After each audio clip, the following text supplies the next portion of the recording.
You think pain is here to break you. You think pain is a punishment. You think pain means something went wrong. That belief is why most men stay weak. Because pain was never meant to destroy you. Pain was designed to rebuild your brain. Ancient philosophers understood something modern men forgot. Pain is not an enemy of the mind. Pain is the architect of the male mind. Every strong man in history was shaped by suffering. Not comfort, not happiness, not safety, pain. Today, I will explain how pain rewires the male brain, why ancient philosophy embraced suffering, and why avoiding pain is silently destroying modern men. Listen carefully. Because once you understand this, you will stop running from pain and start using it. Modern men are taught one lie above all others. Comfort is the goal. Avoid discomfort. Avoid stress. Avoid rejection. Avoid hardship. Avoid pain. But ancient men were taught the opposite. The Stoics, the warriors, the philosophers, the kings, they believed pain was necessary, not because it feels good, but because it changes you at a neurological level. Pain forces the brain to adapt. When a man faces pain, his mind does one of two things: it collapses or it evolves. There is no middle ground. Ancient philosophers like Epictetus said, "Difficulties show what men are." They weren't speaking metaphorically. They were describing biology. Pain activates parts of the brain responsible for focus, memory, and emotional control. It strips away weakness. It forces efficiency. A man who has suffered deeply thinks differently. He reacts slower. He chooses carefully. He fears less. Why? Because pain teaches the brain one brutal truth: nothing is guaranteed. And once your brain accepts that, it stops wasting energy on nonsense. This is why pain sharpens men. When life hurts you, your brain begins to rewire itself for survival. Comfort keeps the brain lazy. Pain forces it to grow. Ancient warriors trained in discomfort on purpose. Cold, hunger, isolation, exhaustion, not to look strong, but to become mentally unbreakable. They knew something modern psychology now confirms. Stress plus recovery equals resilience. Avoid pain long enough, and the brain becomes fragile. Face pain consciously, and the brain becomes disciplined. Stoicism never taught men to enjoy pain. It taught them to respect it. Marcus Aurelius wrote, "What stands in the way becomes the way." Pain was not an obstacle. Pain was the path. Every hardship rewires the brain to ask better questions. What matters? What doesn't? What can I control? What must I release? This is why men who suffer deeply often become calmer, quieter, more dangerous in their focus. Their brains no longer panic. They have already survived worse. But here is where most men fail. They experience pain and immediately try to escape it. They numb it, distract from it, blame others for it, complain about it, and in doing so, they miss the transformation. Pain only rewires the brain when it is faced consciously, not when it is avoided, not when it is numbed, not when it is turned into victimhood. Ancient philosophy demanded something brutal from men: responsibility for their suffering, not blame, not excuses. The Stoic would say, "This pain is happening. What kind of man will I become because of it?" That single question separates weak men from strong ones. Because the brain follows the story you tell it. If you tell your brain pain means you are broken, it will collapse. If you tell your brain pain means you are being forged, it will adapt. Pain rewires the male brain by killing illusions. Illusions of control, illusions of entitlement, illusions of permanence. And when those illusions die, clarity is born. This is why ancient men were mentally tougher, not because life was easier, but because pain was not hidden from them. They faced it early, often, and without escape. Pain does not only hurt a man, it reorganizes him. This is the truth ancient philosophers understood, and modern comfort tries to erase. Pain rewires the male brain by force, not gently, not politely, but permanently. When pain enters a man's life, something inside him switches off. The noise, the excuses, the unnecessary emotions, because pain demands attention. A man in pain cannot afford distraction. He cannot afford fantasy. He cannot afford weakness. So the brain adapts. Ancient Stoics believed that suffering sharpens perception. They observed that men who endured hardship saw reality clearly, while comfortable men lived in illusion. Comfort feeds the imagination. Pain feeds awareness. When life hurts, the brain stops dreaming and starts calculating. It asks different questions. What matters? What doesn't? What must be done? This is not philosophy. This is survival psychology. Pain teaches discipline because discipline is the only way out. A man who has never suffered lives by emotion. He moves when he feels good. He stops when it feels hard. He follows pleasure. He avoids resistance. Pain destroys this system. Pain introduces consequences. And once consequences enter the mind, discipline follows. The Stoics trained themselves in voluntary hardship for this reason. Cold exposure, hunger, silence, isolation. Not because they enjoyed suffering, but because they understood its effect on the mind. When you choose discomfort, your brain learns that pain is survivable. And once the brain learns that pain won't kill you, fear loses its authority. Fear is the biggest limiter of male potential.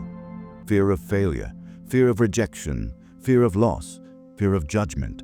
Pain rewires this. After enough suffering, fear sounds familiar, and familiar things lose power. That is why men who have suffered move differently.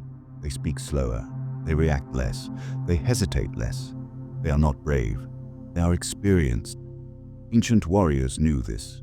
Before battles, they endured brutal training, not to build muscle, but to desensitize the nervous system. The man who has already suffered does not panic under pressure. Pain trains calm. The Stoics called this inner stability ataraxia, a state where external chaos cannot disturb internal order. Pain creates this state by stripping illusions. It teaches a man, you cannot control life, but you can control yourself. And that lesson rewires the brain permanently. Pain also removes emotional dependency. A man who has not suffered depends on people for regulation. He needs reassurance, validation, attention, comfort. Pain takes those away, and when they disappear, the brain adapts again. It learns self-regulation. This is why pain often creates emotional independence, not because the man wants to be cold, but because no one came to save him, so he saved himself. Ancient philosophy respected this transformation. Marcus Aurelius wrote that obstacles are training tools. Epictetus taught that hardship reveals character. Seneca believed pain exposes truth. They all agreed on one thing: a man shaped by pain becomes internally governed. No longer reactive, no longer impulsive, no longer fragile. Pain rewires attention too. Comfort makes attention scatter. Pain compresses it. When a man suffers, his brain learns to focus on what is essential: food, shelter, purpose, meaning. Everything else becomes noise. This is why men who suffer often become obsessed with growth, not because they are ambitious, but because pain taught them efficiency. And here is the most dangerous change pain creates. It removes the illusion of fairness.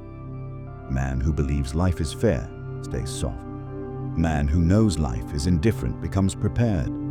Pain teaches realism, and realism is power.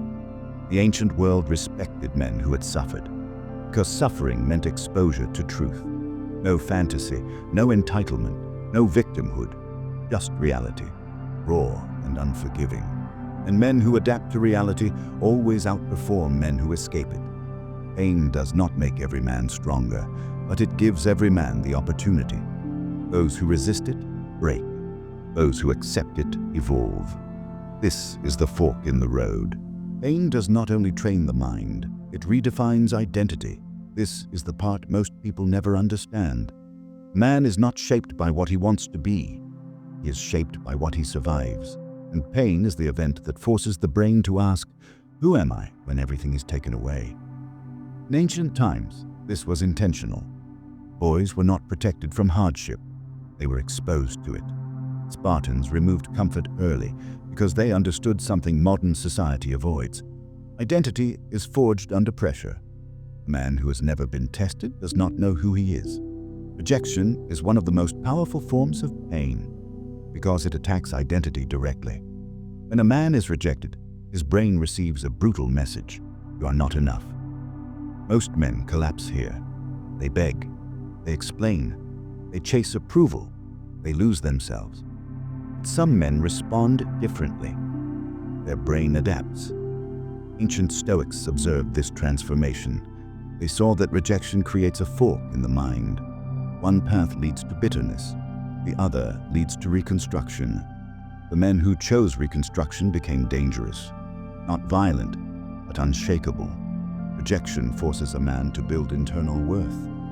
When external validation disappears, the brain must find a new foundation. This is where self-respect is born, not from praise, but from endurance.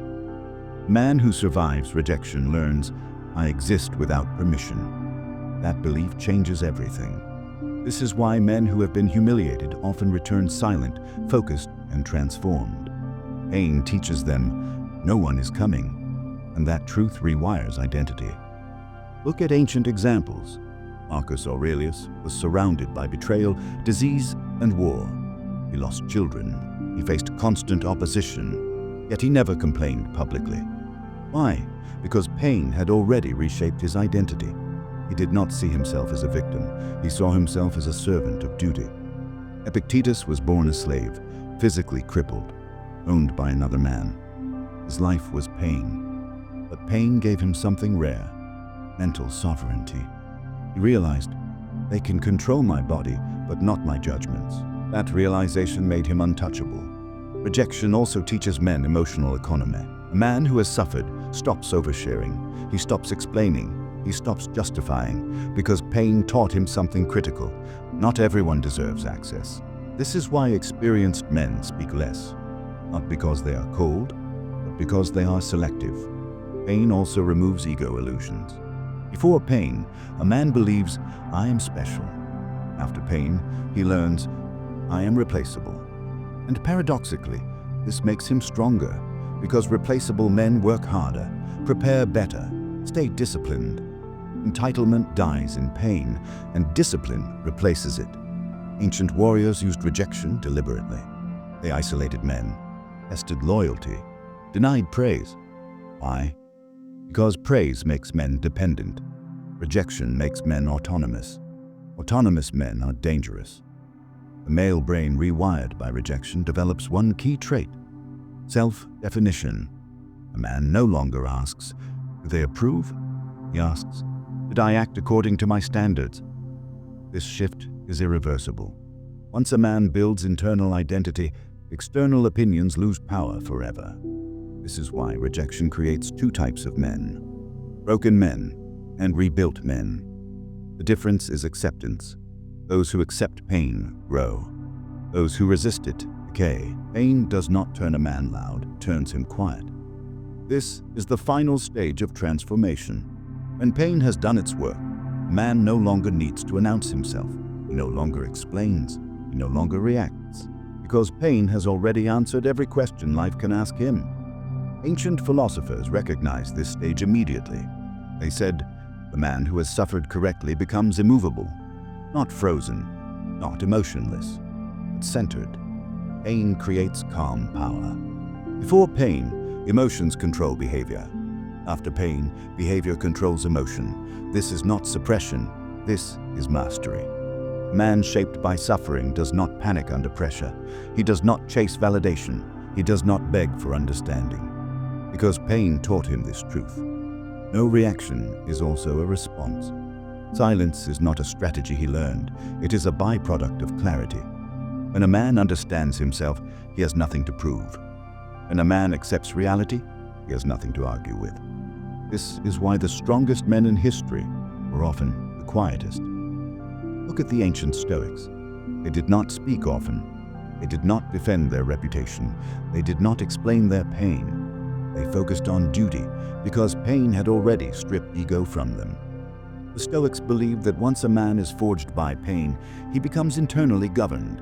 His mood no longer controls him. His circumstances no longer control him. His past no longer controls him.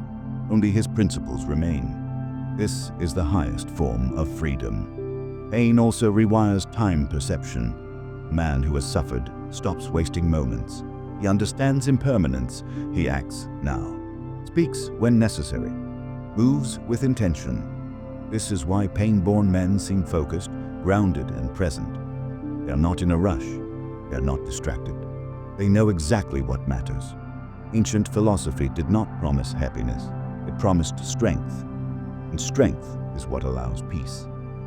Pain teaches one final lesson. You do not need a perfect life to become powerful. You need a tested mind. This is why ancient warriors respected suffering, why Stoics welcomed hardship, why disciplined men do not escape pain, they integrate it. If you have suffered, you are not broken. You are being rewritten. If you have been rejected, you are not unwanted. You are being rebuilt. If life has hurt you, it is not punishing you. It is preparing you. Pain does not destroy men. It reveals who they were always capable of becoming. This is the ancient truth, and now it is yours. Stay disciplined, stay silent, stay dangerous.